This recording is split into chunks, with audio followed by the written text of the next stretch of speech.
Bonjour, ici LT Survival. Well, un autre chapitre du dévoilement des boîtes Gearpack, la nouvelle boîte Bushcraft 2.0. Bushcraft, c'est les techniques de chant traditionnelles là, des explorateurs là, du continent.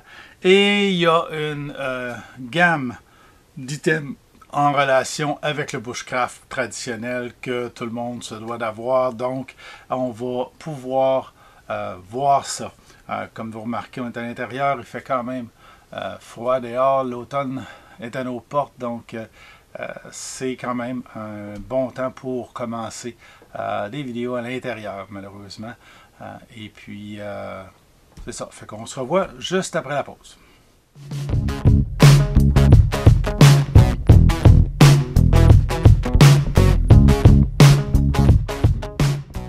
Comme vous avez vu dans la capsule, c'est la boîte 85 Bushcraft 2.0. Leur deuxième édition dans le thème Bushcraft. Le thème Bushcraft, c'est tout ce qui s'appelle les techniques traditionnelles de chant. Là, on appelait ça, nous autres, du fieldcraft quand on était cadet. Des techniques de chant, des techniques ancestrales de trappeurs. Souvent, les trappeurs ne traînaient pas énormément d'équipements avec eux autres. Puis souvent, ils s'en fabriquaient. Au lieu d'acheter, ils fabriquaient. Ils prenaient un morceau de bois puis ils se faisaient des choses. Fait que dans cette idée-là, le premier item qui a une valeur quand même de 29,99 qui dépasse déjà la valeur de la boîte de subscription qui est à 24,99. On parle d'avoir des cuillères en forme de petits bateaux. C'est de la compagnie Marshall. Marshall est une compagnie qui fait bien des choses, des kits, là, vous l'avez vu souvent. Là. Okay. Puis il y en a deux, avec en plus des petits carabiners pour pouvoir les suspendre. Parce que tu veux quand même suspendre tes cuillères, pas les perdre, puis les attacher à quelque chose, à une autre partie de ton kit, afin de ne pas les égarer, ce qui est plus facile, parce que c'est relativement facile à égarer. Mais en théorie, tu es capable, si tu fais du bushcraft traditionnel, tu es capable de te faire des cuillères au fur et à mesure. Mais c'est plus fun de les avoir faites, elles sont déjà faites. Donc, le prochain thème. Le prochain thème, c'est intéressant parce que en bushcraft, souvent, on va se faire des feux puis on va cuire sur le feu, sur la flamme. Et pour cuire sur la flamme, eh bien, il faut se faire des crochets, il faut se faire un trépied, il faut avoir de la corde. Et puis tout ça peut fondre, mais si tu le fais pas bien, ton feu trop gros, tu vas le fondre. Donc, c'est pas toujours pratique de le fabriquer. Ça se peut que ton crochet prenne en feu, donc il faut que tu surveilles comme il faut. Puis pour accélérer ça, pour pouvoir utiliser rapidement un trépied, on a une plaque pour trois branches et le crochet et une chaîne pour pouvoir suspendre notre pot à la bonne hauteur. Donc ça vient avec un autre crochet comme ça là, pour pouvoir barrer notre... ouais, c'est simple, tu le passes par-dessus comme ça, tu barres ta chaîne à la hauteur que tu veux, donc tu peux suspendre ton pot à la bonne hauteur pour le faire chauffer, ce qui est excellent pour préparer café, thé ou quoi que ce soit dans le bois, ou même ton souper, carrément dans le pot. Là. Et ça vaut 29,99. On a déjà doublé la valeur de la boîte, c'est ce qui est intéressant. Ça vient de la compagnie Marshall. Ça vient aussi dans une pochette de cuirette, donc rien de fancy, là, un petit cuirette là, qui va au moins garder tout ça ensemble. L'avantage, c'est que ça accélère ta mise en fonction du trépied. Tu n'as pas besoin de fabriquer ton trépied avec une corde, puis ensuite de fabriquer un crochet avec une branche qui a deux branches ou d'assembler deux branches ensemble pour pouvoir avoir deux crochets, un pour tenir en haut du trépied, puis l'autre pour avoir ton pot suspendu. Donc, avoir des systèmes comme ça accélère le fait que tu peux utiliser ton trépied. Le prochain item, c'est... c'est le prochain item, c'est Skull and Bones. C'est une compagnie qu'on connaît, les pirates, là, qui nous ont donné les eye patch, qui nous ont donné plusieurs items que j'ai de cette compagnie-là. Ça s'appelle de la Fire Dust. Okay, de Skull and Bone. Fire Dust, dans le fond, c'est du fatwood là, sec, mis dans un sac déjà râpé, là, prêt à utiliser. Tu t'en sers un peu comme du magnésium, tu en fais un petit tas, tu lances ton étincelle dedans et ça part ton feu, tu mets tes autres produits et tu continues. Ça va être à expérimenter, savoir comment bon ce produit-là est. Skull and Bone est une compagnie américaine, c'est fait en Chine par exemple, là, on ne se cachera pas là, de ça. Malheureusement 80% des items sont probablement faits en Chine pour des compagnies américaines pour pouvoir avoir ces prix-là. Ça vaut quand même 9,99$. Un petit sac de poussière de bois là, que vous pouvez faire vous-même si vous avez du Fatwood. Sinon, vous pouvez vous ramasser de la poussière de coupe, là, de sawdust là, à la maison, puis espérer que ça pogne un peu plus. Vous pouvez toujours le mélanger avec de la cire, puis, mais c'est un processus assez long, tandis que là, c'est préfait. Vous mettez ça dans votre kit d'allumage de feu et vous avez un accélérant naturel pour votre feu. Okay? C'est toutes des choses qu'il faut que vous ayez sur vous si vous en avez besoin, sinon vous ramassez ce qu'il y a dans la forêt, hein, parce que survie, pour nous autres, ça se peut que vous n'ayez rien la journée que vous en avez besoin. Tandis que tous ces kits-là, ça permet d'aider à partir des feux d'une façon plus simple, ok, puis sans chichi, là, surtout quand votre vie en dépend. Là, si vous les avez, ça vous aide. Ce qui nous montre notre boîte à 69,97 pour la Basic. C'est intéressant comme valeur parce qu'on atteint déjà beaucoup plus que la valeur de la boîte originale. Basic Plus, qui est le deuxième niveau que j'ai, mais j'ai le troisième niveau aussi. Basic Plus, ben vous me savez, c'est dans ma gamme à moi, beaucoup. C'est le couteau.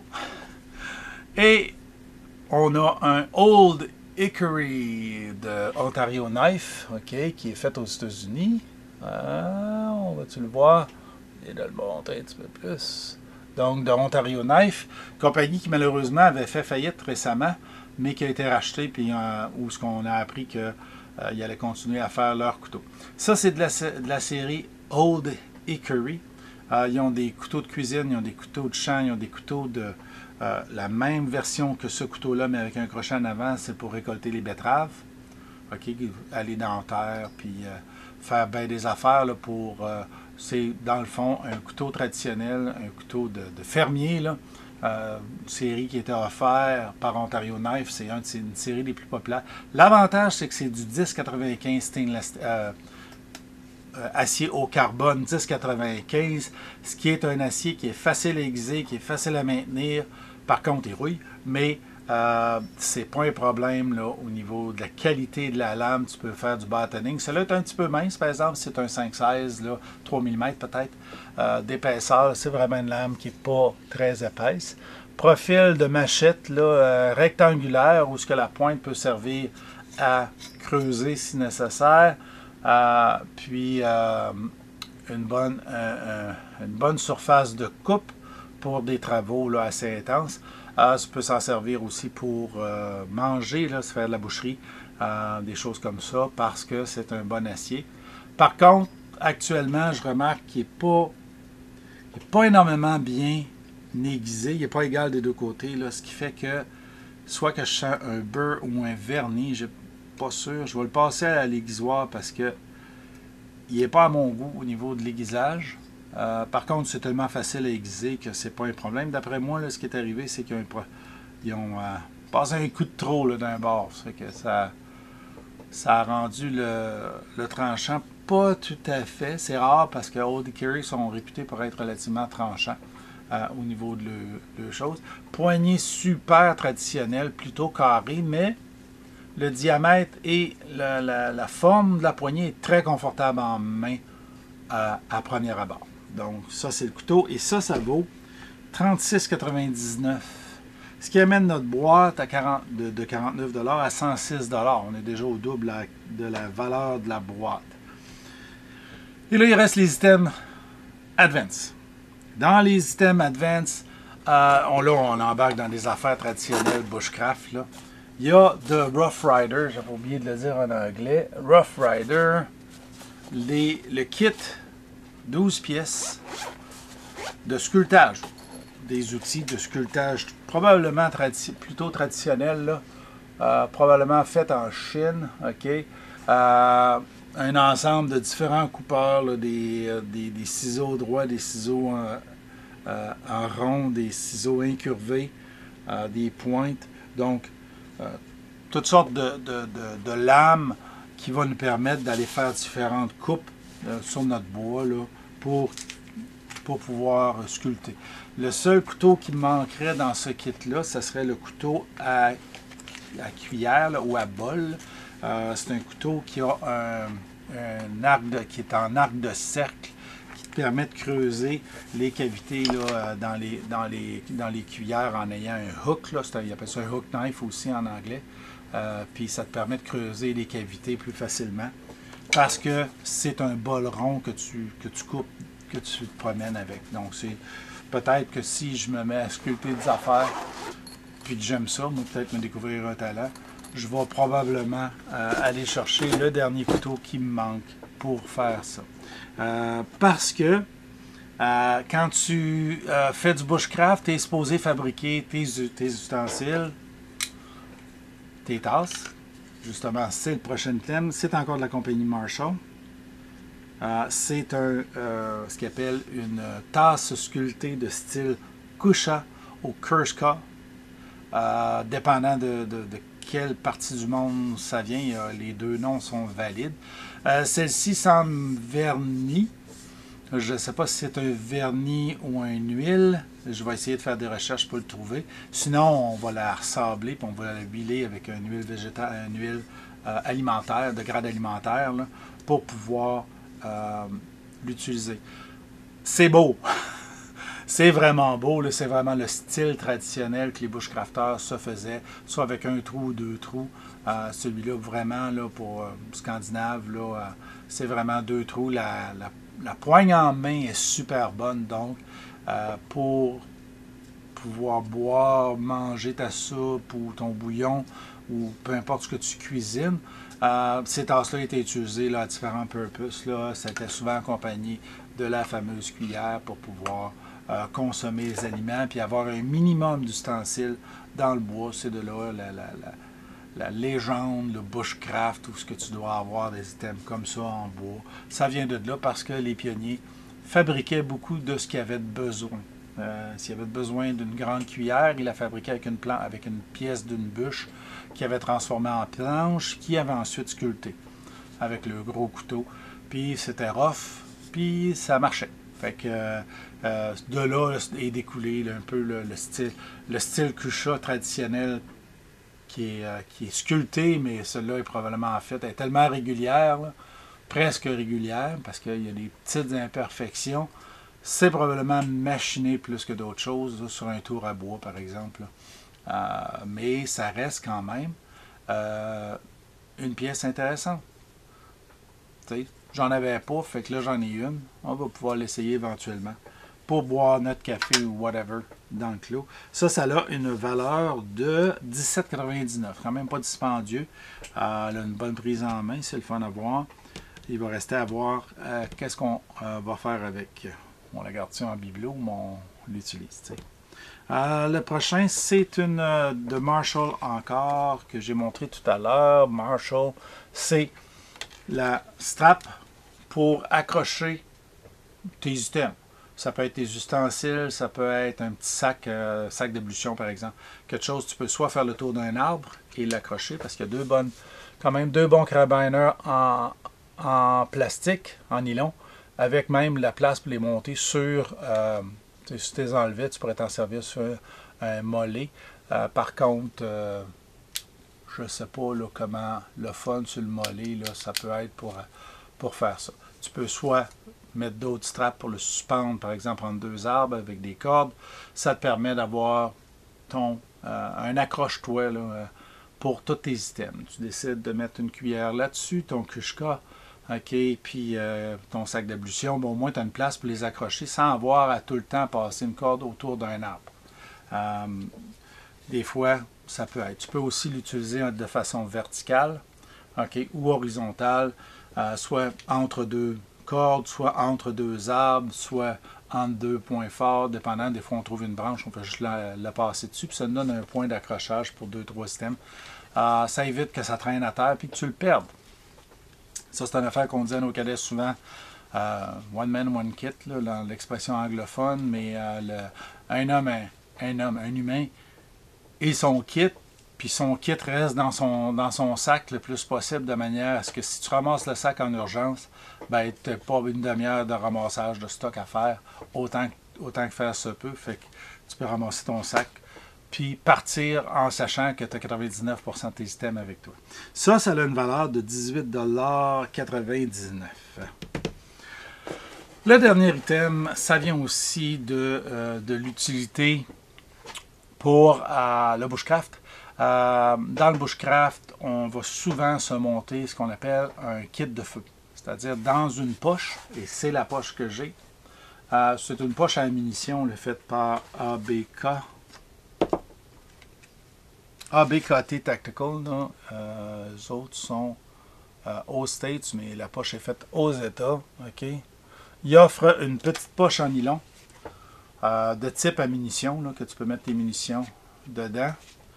Mais elle est étanche à l'eau, paddée, avec un petit velcro en avant, un petit zipper, pour faire ton fire kit. Entre autres, tu prends ta Skull and Bone Fire Dust, ton allume-feu préféré, tu le mets dans la poche, tu te mets une ferro-rod, un briquet bic, whatever, et tu as toujours ça sur toi. Tu peux le passer à la ceinture, ok?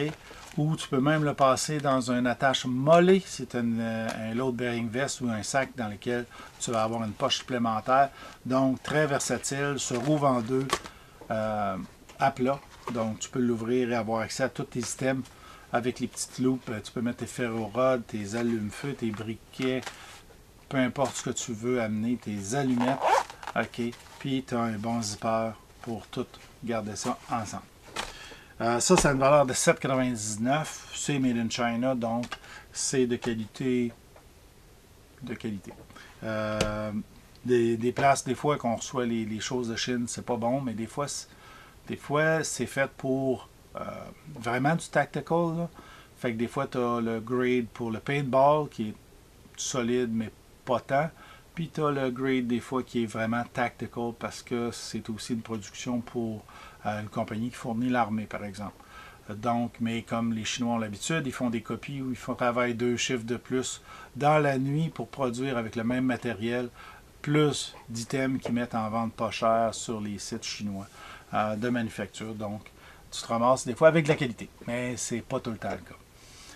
Pour des poches de même, ça va à peine. C'est de qualité-ish. Seul défaut de ces poches-là, c'est que si tu les brasses trop, ça se peut qu'ils déchirent. Mais celle-là, non, quand même, la strap est en bonne place. Là.